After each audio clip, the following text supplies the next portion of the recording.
likes of his even Warlock and in particular his Death Rattle Hunter, I think. But still, the aggressive deck from Stilo, he does have the ability to fight back. A lot of Zilliax, a lot of Tar Creeper in his decks as well. Just the techs are there to be able to deal with the aggressive lineup. As we've kind of seen so far, it has felt pretty even. Yep, feels pretty even. And something I think we've seen more of those tech cards you referred to. I think not just building a lineup anymore. They're actually really incorporating tech cards to fill those lineups. Like never before. It used to be done a little bit like there's old players going, used to do that. Well, we know. But it seems to be every lineup now has a tournament has got those to defend against exactly what his weaknesses are. Well, it's one of the things I think having a meta where there's a lot of very polarized decks. Like for example, Shadowwalk Shaman, which polarized decks. Some of the slow control matchups like Odd Warrior, Control Mage. Some of the slow control matchups like Odd Warrior, the fact that you have such an unbeatable late game, apart from very rare scenarios, the fact that you have such an unbeatable late game games every very rare scenarios. So then Muzzy here is clearly will be winning those games every time. Couple of the tools that are good against Control. Okay, let's stick in some anti-aggro. Couple of the tools that are good against Control. I'll take out an Acolyte of Pain, and instead I'll take out an Acolyte of Zilliax, and instead I'll be putting in a Tar Creeper against Zilliax. Something like that, just to be fighting back. And while Muzzy's Shadowwalk did lose Stilo first, and while Muzzy's Shadowwalk did Odd Rogue from Stilo first, it had to be a pretty up against the Odd Rogue from Stilo.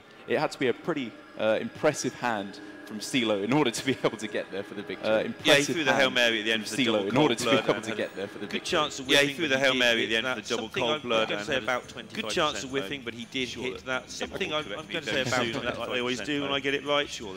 Correct me very soon on that, like I always do when I get it right. Is how much critical mass have you got? Like you say, those polarized matchups. Yeah, something. So your Shadowwalk's how much critical mass anyway? Like you say, those polarized matchups is the question. So your Shadowwalk's going to beat the Odd Warrior anyway. Defensive units take out. And that's the mark of a strong deck builder, because that's the mark of a strong deck builder in Quest, which again, another Odd Warrior very polarized deck. If you're a Quest Rogue, which amazing beats Odd Warrior by like 99% of the time. Amazing Quest Rogue, sticking in like 99 then to make your good matchups like 100%, sticking in even better is that to make your good matchups. Do you want to just rely on your own ability in that deck and steer it closer? Is that the right way to go? Do you want to just rely on your own ability in that deck? If you're expecting aggro, should you be bringing this deck anti-aggro like Muzzy going for? If you're expecting aggro, I'm not going to bother be bringing this deck Quest Rogue like to be able to beat aggro. I'm just not going to bring it because I think there's going to be a bunch of aggro to be able to make my anti-control. I'm just not going to bring it because I think there's going to be a bunch of aggro. You've got the choice. You can bring a deck that you think is going to lose. Yeah, you've got the choice. You feel bring a deck that you think I can afford a hedge. I can afford why you bring sometimes you feel so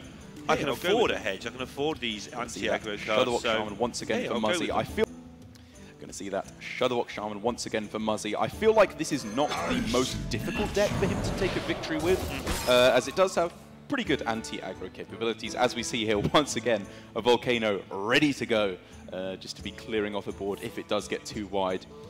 Oof, and we will see the difference between this and the Odd Rogue. When Muzzy stabilizes against this, that's basically, not quite, but basically the end of the game. Against Odd Rogue, there's still those extra punches that keep coming. Yes, when he stabilizes and locks down the board, that's when I think the difference will come. If he just clears off the board, there's a lot of refill from Stilo, but it's slightly slower than against the Odd Rogue. You don't refill your hand all in one go. You just have a consistent, decent amount of damage that you can throw down. However, 2 4/4s on turn 2 is definitely going to put a bit of a spanner in the works here for Muzzy. Especially as Stilo not only has Soul Infusion into doubling him, his cards are perfectly lined up here for a Soul Infusion onto the Chain Gang as well, which is just perfect. Exactly what you're looking for. Yep, so Muzzy making sure that he is in good position with not too much health on the board for turn 5 already for this Volcano. He's not quite going to be expecting what is coming his way. You're having a little bit of a giggle there. Yeah, I am having a bit of a giggle, mate, because Stilo here looks to be like a pretty proficient Zoom player. This game has been disgusting so far. Keleseth, double Soul Infusion onto the 2 cards that make copies of themselves. It really doesn't get much better than this, I'd say. And it's a massive deal because Muzzy, if he doesn't do this Hex, which he has done, wouldn't have been able to deal up with the 15 required for the Volcano. And the second one things lives against your Volcano, your Overloader the next turn, you are pretty much doomed because the Zoo will just swarm on you. And this has just been Muzzy all over this series, hasn't it? Just removal, throwing it down as soon as you can, every time. He hasn't been worrying about, will there be a better opportunity for it later on? He's just realized, okay, you know, I'll worry about the later turns later, because if I don't clear off the board here, I'm just going to be losing. I imagine it's correct. It's Muzzy. I think he's the clearest thinker in all of Hearthstone when it comes to this sort of matchup. Yeah. Oh my god. Darek, this draw is no camera on disgusting. Darek, but he's feeling Muzzy's pain along with him, I think, here. How could you not? This draw from Stilo is just the absolute god draw. And Muzzy has been doing a remarkably good job at standing up against it, it has to be said. Like, his draw was not bad. He got a way to deal with pretty much all the minions coming down. He now has a mind control tech to fight back against this yet further, leading into a Hagatha. Maybe he can just get enough removal here to win this game before the damage comes in, especially because he has the healing rain to heal up afterwards. But whatever he's going to do, he has to do it pretty quickly. Yeah, I'm not sure Hagatha is going to... Maybe he can just get enough removal here to win the game before the damage comes in. Especially because he has the healing rain to heal up afterwards. But whatever he's going to do, he has to do it pretty quickly. Yeah, I'm not sure Hagatha is going to... Maybe he can just get enough removal here to win the game before the damage and make especially because he has the healing rain to heal up afterwards. But whatever he's going to do, he has to do it pretty quickly. I'm not sure Hagatha is going to take so long. Maybe he can just get enough removal here to win the damage. Because obviously it looks awful at face value. You're just playing a minion that has 3 health into what is very likely a Hagatha turn next turn. But if he's expecting something like a Fungal Enchanter maybe to come down next turn for a mass heal effect to pull everything back out of range, maybe he just needs to play it to make the effects work. Very, very difficult turn now for Muzzy, and it's the only real turn he's taken a big think on, I think, so far. Yeah, because it's not just what he can see, it's the stuff he can't see. If a Soulfire would interfere with this board, would be catastrophic if it was in the wrong place. And I think we might see him... I thought we were going to see him play the Electro. I've got to admit, I'm not going to make up my thing post-haste there. It's the fact that there's a 3-4 taunt in the way, which means if he actually wanted to get good value trades with both the MC tech and the Electra, he'd have to double trade into it first, which feels awful. Yeah, he also has the option now to Hagatha into Electra healing rain and gain all that health back. He's worked out he doesn't think he can die in that time. He doesn't want to play Electra down just to blow it up the next turn. He wants some sort of board control after Hagatha's played.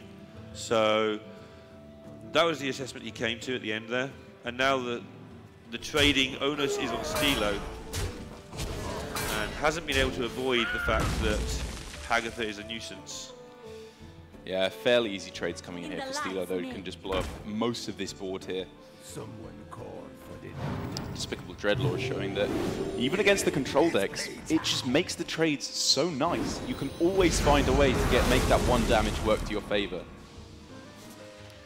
Yeah, and this is going to work out okay for Muzzy, I feel. It's all right. Hagatha clears up enough, and then the Electra into Healing Rain is okay. Like you say, it's all right. It's not ideal by any stretch.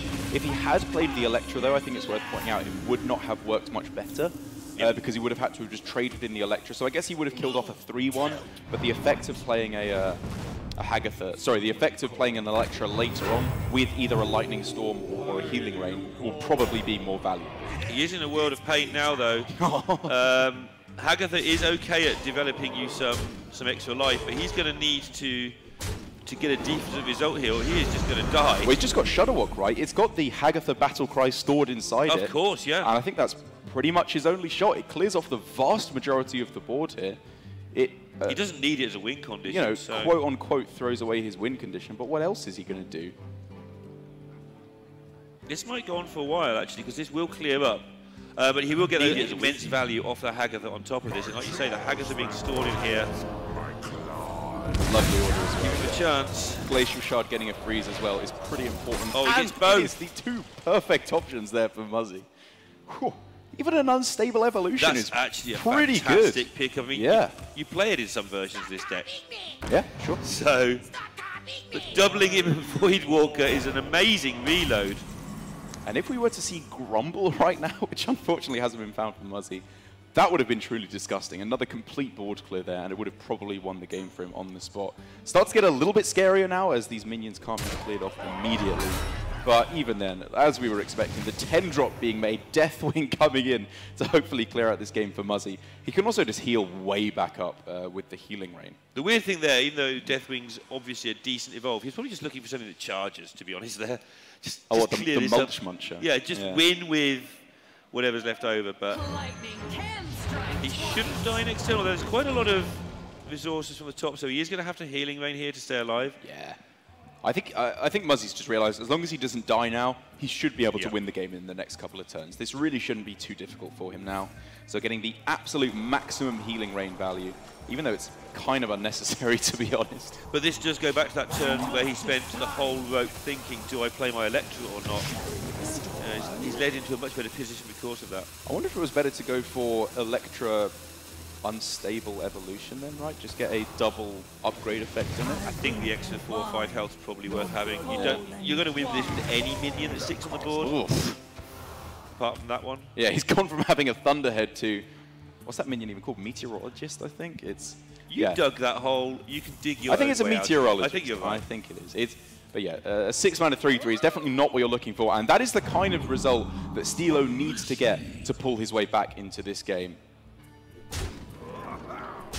Because Muzzy is now just, if he can deal the 3 damage necessary to that, sorry, with the trade, he doesn't have lethal now, even with killing off the Okay, so Chain Gang should buy him some time, and you can see now why he was so intent on this healing though. This damage comes pretty quick from Zoo. Good point. I'm still not, I guess he wins so often anyway, as long as he gets the healing in. Now it's just about making sure that he doesn't die for long enough for the Haggard to do his thing. I feel like Chain Gang here just shores most of this up, even though it's just like a speed bump. You could go Voltaic Burst into Earthen Might because those are elemental sparks. That's nice. Yeah, just something worth considering. He can still do it after he sees his next card. Yeah, I guess that makes sense. He's got other uses for the mana in mind. I guess he's thinking I'm more likely to play an elemental than I am to play a random card for like 1 mana off of the Saronite Chain Gang Hagatha effect. Let's sacrifice Spellstone. Always just sits in your hand, even though it always looks like you can just win the game with it. It never quite happens somehow. Muzzy here just wondering, am I allowed to go face and close out this game? Oh, leaving up the Dreadlord is so rough, but you just win if you go face. Like, they have to clear off way too much stuff here. Yeah. You never ever die. I think Muzzy's realized while that Dreadlord looks so terrifying, it just does not do enough. So Muzzy here, if he Steelo, if he wanted to go face, would do 13 here, I think. Using the Soulfire to kill a minion. Then tap into a Doomguard, another 5, that would be 18. So played Keleseth, so 19. Surprisingly close here. So if he gets Solarium into, so Soulfire, tap, Solarium, Soulfire, don't discard the Doomguard, is that enough mana? Okay. I mean, that looks like his out to me. Or I guess maybe clearing off is a slightly more reliable out. Ours was a pretty fanciful solution. The thing is, he dies to like everything in Muzzy's deck on top of the Haggard. He does die to like everything, I'll agree with that. I prefer our fanciful solution. Yeah, I mean, I think this is probably about as likely to win him the game, because he can clear off quite a lot of stuff here with trade, double trade into the Deathwing. He didn't even need anything else. Like, he's surviving on board here. Which I think is probably a little bit more likely to go in his favor, because now with, 13 damage on the board, he might be able to get lethal. But as we can see, outside of his perspective, Muzzy can close in with the Life Drinker for the win, which is so important for him. After losing against the Odro with his Shudderwock Shaman, if he'd taken another loss there with this relatively decent deck against aggro, he would have been in a truly miserable spot. But now with only his Death Rattle Hunter left, Muzzy feels to me like he might have left the worst till last in this matchup. Yeah, you were saying right from the start, this is the deck that needs to find the win. Yeah. Against Zoo is a pretty awful matchup. Yeah. Subject 9, it's close. This is the reason we talk badly of Subject 9 sometimes, is that deck seems to be almost non-interactive. If it just goes secret, Spellstone, unless you've got a Hellfire, which you don't have in most decks, you lose, and if it doesn't do that, you kind of beat it. I know it's not that trivial. Yeah. And I feel like as Death Rattle Hunter, your main power in that matchup is that you can often find cards that are difficult for your opponent to deal with right away.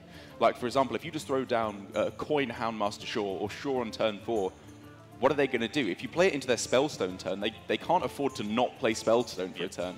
And then you start doing all the crazy rush nonsense. Maybe if you can throw down an early egg, you can just value trade against all their wolves. There's definitely a lot of game. in that matchup for the Death Rattle Hunter. However, against the Zoo, the Zoo just does what it does there, except you're sitting there flailing with no AoE, and if you're lucky, you get this army of 5/5s in time. But we've said it time and again, and all that ever happens is the 5/5s come down the turn before you die, and they just ignore them and hit you in the face. That seems to be the pattern of that matchup. It's not just the egg that you need in that matchup, obviously. Well, egg's too slow sometimes. Egg, it can be. It's like Candle Shot into Flanking Strike is very often how you deal with a lot of aggressive decks. It's what makes Aggro Mage, I think, probably a favourable matchup, actually, for Death Rattle Hunter. Is just all your removal you have in the early game, as well as the potential for Prince Keleseth for the egg. But as we've been highlighting all these cards, Muzzy is definitely going to have to find them. However, just being 2-1 up, no matter how bad your remaining matchups may be, they have to be pretty miserable in order to be unfavoured when you're 2-1 up. As long as you're 30%, you're okay. Which he is. And they're definitely 30% twice, but you're not much more than that sometimes. And of course, it is Muzzy. His deep understanding of aggro in particular is what helps him play so well against aggro, I feel.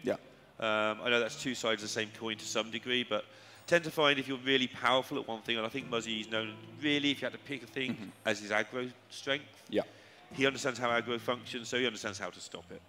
And that's been demonstrated pretty clearly in this series, where I think Muzzy's cornerstone of his strategy has just been, don't be greedy. You have way more value than them in all your decks, so just play out your removal. Get rid of their stuff. As long as they don't deal burst damage, that's what he needs to be afraid of. Because against Odd Rogue, it's Leroy Coldblood. Against the Zoo, it's Soulfire and Doomguard. Even against this this Subject 9 Hunter, it's just double kill command right to the face. There's burst damage in all of these decks. And I think Muzzy's solution to that problem is realizing as long as he prevents the damage early on, he should be able to outvalue them in the mid-game. It's really weird because that sounds, what you just said sounds really obvious, but that's what you do at like rank 25. So I'm just going to kill all your things. And as you progress as a player, you try and hold on to your removal, you try and be greedy, get some value out of your cards. And then Muzzy's just going back to basics and saying, no, actually, I'm just going to kill all his things. Like the really trivial, obvious strategy to people who play a lot of Hearthstone actually isn't anywhere near as obvious. The solid rank 25 play here from Muzzy. Just call Muzzy rank 25. I'm sure he'll thank you for that later. That's not even an insult anymore. At least it's not rank 50. Yeah, I know. But I'm getting there. But Muzzy has found one of those hands that we were talking about that looks like it could get the job done. Coin Egg into Terrascale into Flanking Strike. That is one heck of a curve here for the Muzz. Talking one heck of a curve, Stilo, even though he hasn't got it done yet, is all right, fair enough. Got it going with this Zoo. Muzzy here is just playing like greased lightning. I think I saw him actually touch the mouse for a second there. I almost saw it. Almost saw it. Yeah. As for both players, this is just lightning fast Hearthstone. Stilo not even considering breaking the egg, even though it was coined out. Let's just launch all of this to face and try and close out the game as quick as possible. Muzzy now left with the much more difficult decision of, do I Terrascale, do I Mind Control? He realizes, again, if I'm going to win this matchup, I have to stem the bleeding as quick as possible. Yeah, and the Terrascale there, what we were talking about at the start, if he Terrascales the egg there, Stilo just hits him for, what was it, 15 or 14 or something. Way too much damage, yeah. Just a quick note as well, it looks from the perspective of these cameras like Stilo can just look at the screen. Oh, yeah. But actually, they've both got their backs significantly to the screen. It's just a camera angle thing. No need to panic. Yeah, just want to make that very clear. Just in case anybody at home's having, a little bit of a moment. There is no way for the players to see the screen. Yeah, we were asked to make that clear. It may look like from their play they may be able to see the screen. Turns out just because they're so good at Hearthstone. They're just really good at Hearthstone, yeah. Stilo taking a moment here. Rightly so as well. Because now he needs to plan not just for the next turn, but for the whole game. Obviously, do I want to make any trades at all? Do I want to make the value trades? What do I want to do? And I like this. This is protecting the 4-1 minion, which is surprisingly hard to get to, which means he should be able to get a good damage out of it. And if Flanking Strike comes in, he's probably, I mean, he doesn't like it, but... Yeah, he really doesn't like it. He's made it so, okay, it's a 4-1. You want a Flanking Strike a 4-1? Yeah, very nice play here from Stilo, where it's just the fact, I mean, it's worked out well for him. I think Stilo's play has been pretty simple, to be honest, but the fact that it has been so aggressive has meant that Muzzy has just not been able to go for one of the most powerful win conditions in his deck. Because, like you said, he just doesn't have time. Egg is too slow here. And Hunter does not play Unleash these days, and that allows this sort of mess to happen to you. Yeah. Perfectly timed as well. If this was going into turn 6, we would not see the same play, because there would be Rexar primarily, as well as a Mossy Horror able to clear up all this mess. But Stilo knows there is no punish here right now, and it looks like we are possibly going to see a lightning-fast victory for Stilo. Yeah, the mini punish is this Grizzly, but it's not a punish. So. You've still got to do it. You're putting down more health than the Grizzly is. This is pretty good, actually, for Muzzy, yeah.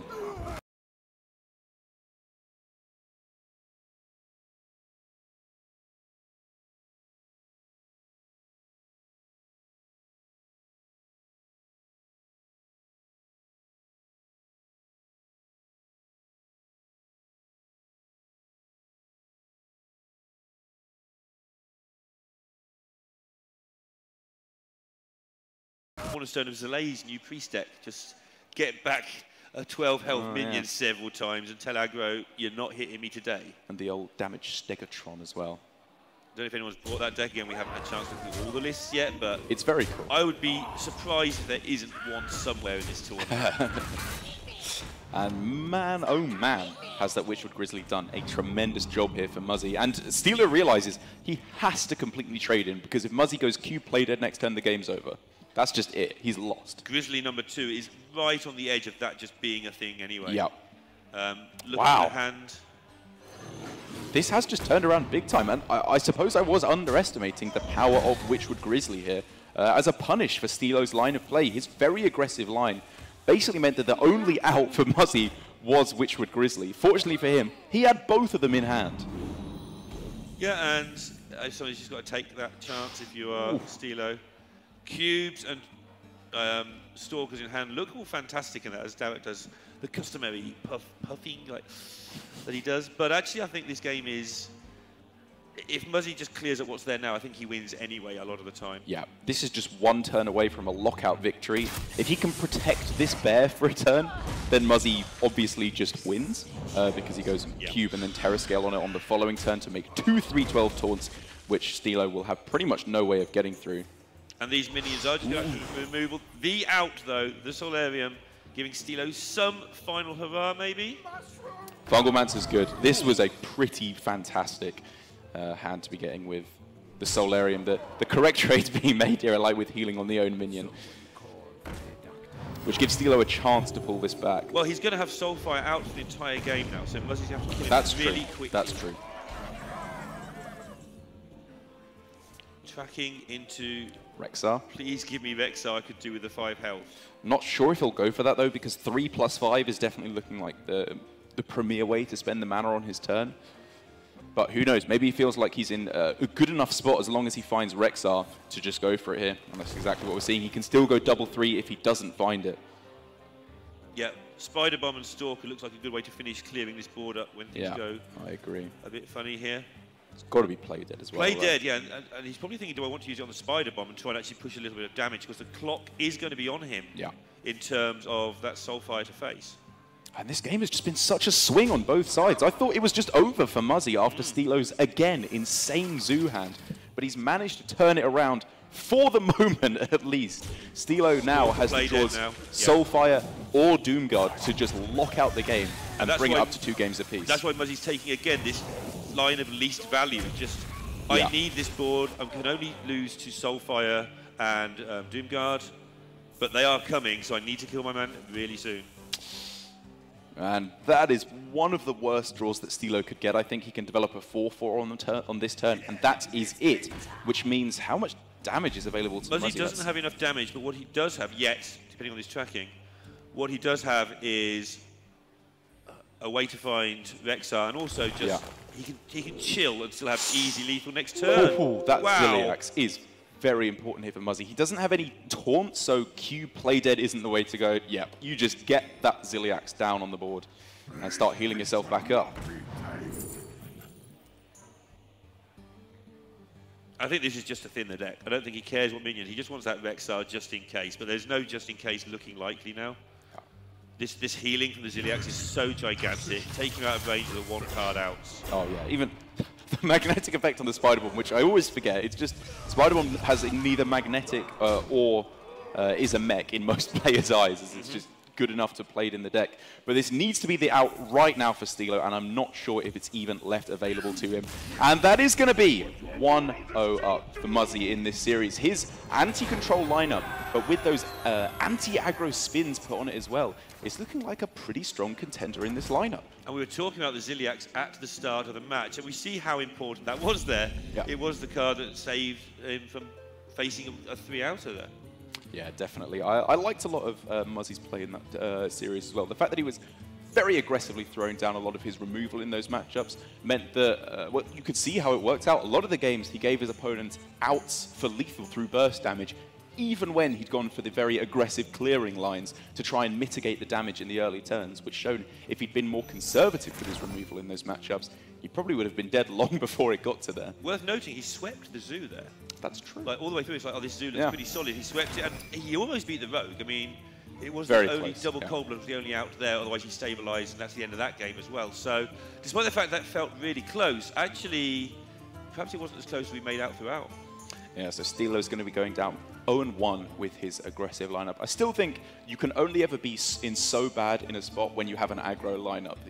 No one's bringing a full 100% anti-aggro lineup to a Conquest tournament when you have to play against so many different style of players. If it was something like, I don't know, a smaller field like the Championships or something, then maybe you could go a bit more specialized. But even then, I feel like you have too many different styles of decks you could go up against, that you need to be a bit more generally able to fight back against all lineups, which feels like Muzzy has got down pretty well. Yep, looking good for the Muzz after one round. 128 players here, 6 rounds of Swiss, top 16 cuts. So although you can't afford to lose many, I mean, 6, you're not playing that many.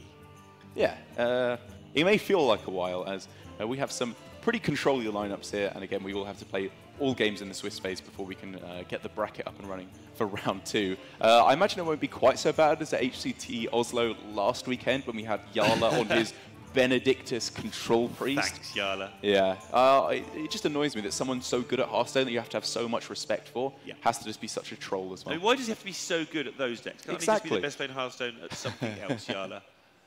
Sort it out. No, Jarla's fantastic. We do like to meme him, though, because he is the new life coach. Saiyan, we haven't got any results from him, but he's obviously on the charge here. He's in the building. And Hunter Ace, was there some news on Hunter Ace? Hunter Ace, he was feeling a little bit under the weather, but I think he's still playing through his games. Yeah, I mean, you don't get to be #1 points in the world by just if you feel dropping out. Poorly, yeah, exactly. Yeah, I think Hunter Ace is going to take it going. But that is the end of that match at least, and we're going to see what we've got coming up for you very soon.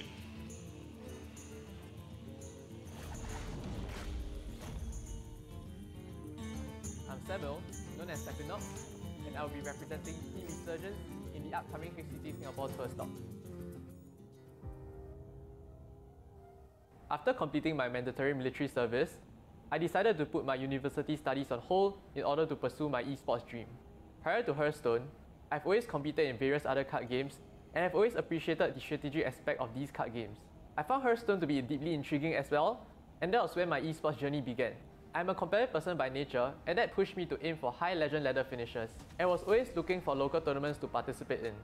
I wanted to understand my own strengths and weaknesses, which these tournaments have allowed me to do so. Despite a rocky 2017, my motivation did not waver, and I decided to take a huge leap of faith at the beginning of this year.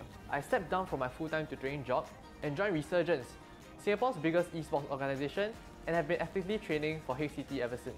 I have always wanted to play Hearthstone competitively at the highest level, and to represent Singapore on the world stage, which is why I will put in my best to achieve those goals.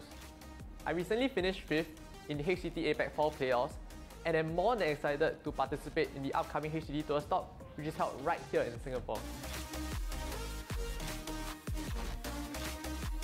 My name is Jin, also known as Katsukari, and I used to spin as a DJ at various clubs and bars in Singapore before joining Resurgence as a competitive Hearthstone player.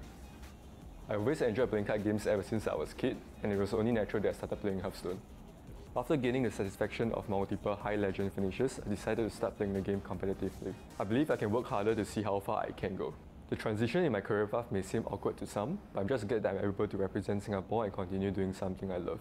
The previous HCT Singapore Tour stop was won by a fellow Singaporean, and we as Singaporeans will be sure that we will take it down again. So, see you at HCT Singapore.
I throw it back to them to, yeah.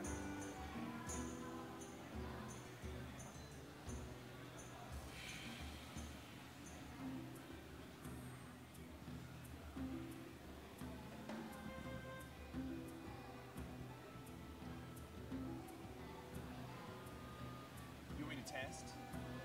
Test, test, test.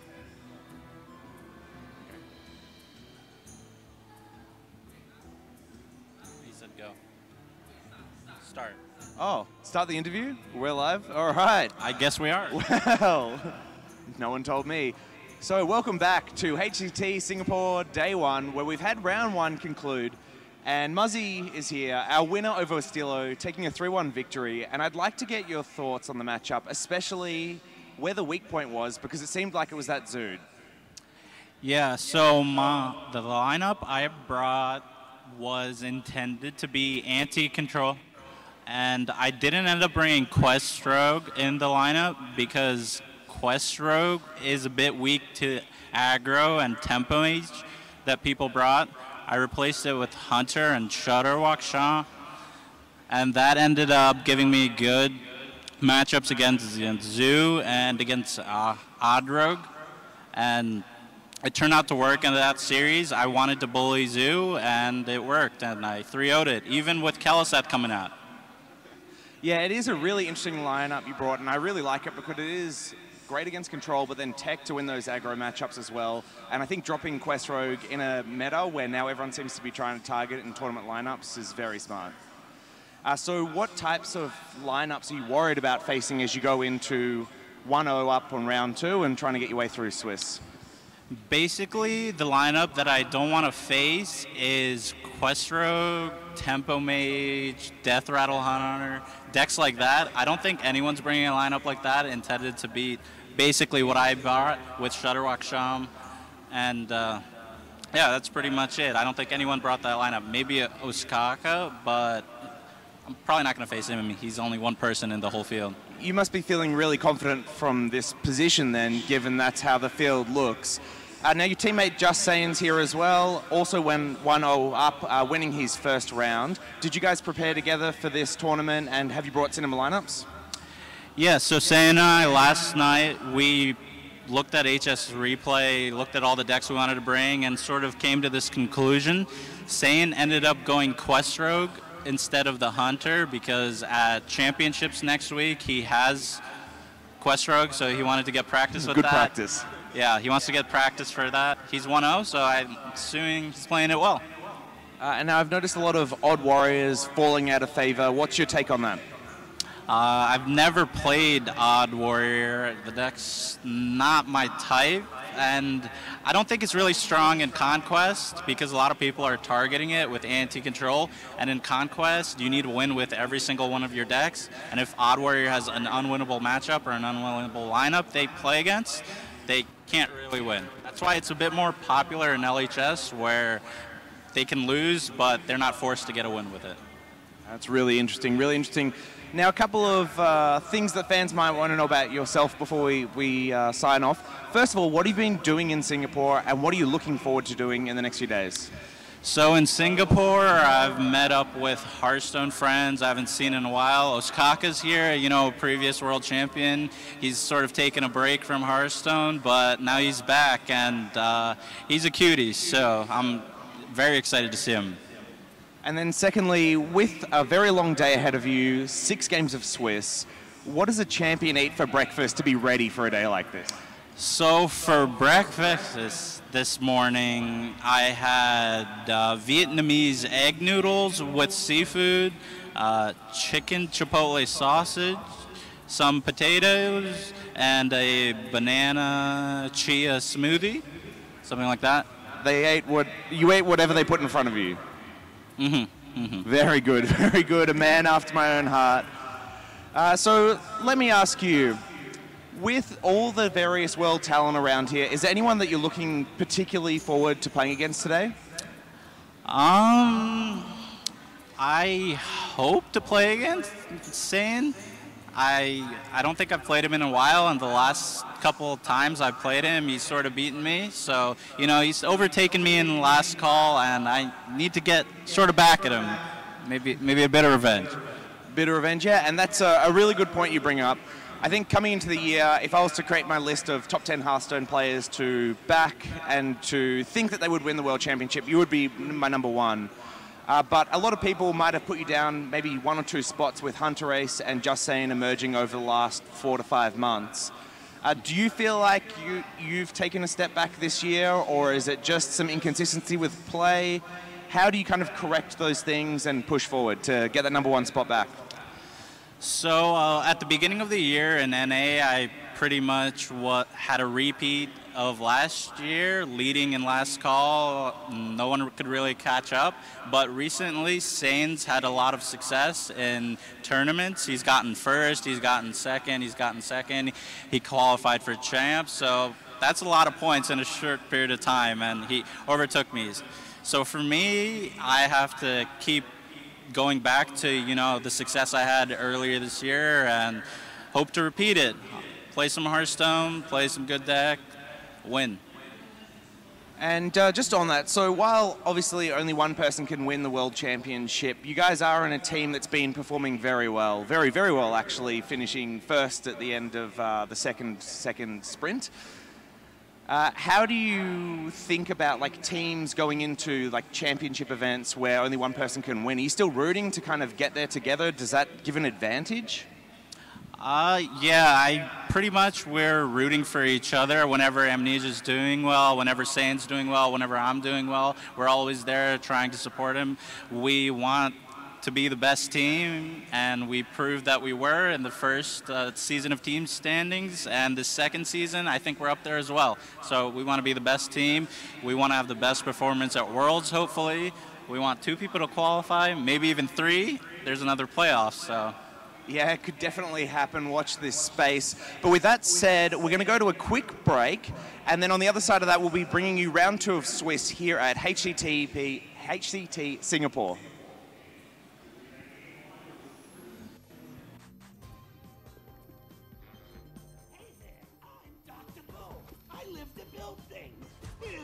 Mostly. So, come work with me, and we'll create all kinds of new inventions. Bombs mostly. Science! You can go into success with no regrets when you work with Dr. Technology! You can work with the best and the brightest when you work with Dr. Ginormous mechanical pneumatic gorilla robot arms for smashing everything. What he said. Come add your skills to my team at Boom Laboratories. We're exploding with opportunity. Dr. Boom is not responsible for severed, exploded, or lost body parts. Revealing location of semi-secret lab is punishable by death. Apply now.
Good to see you again.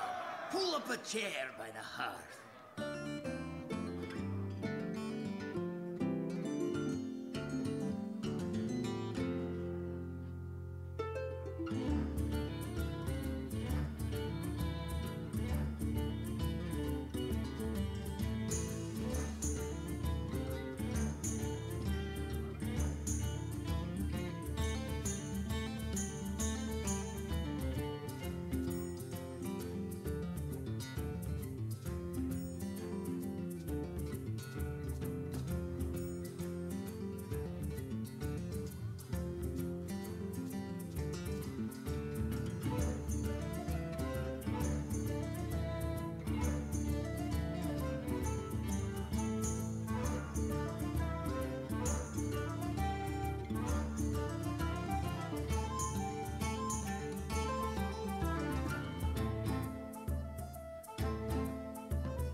Good to see you again. Pull up a chair by the hearth.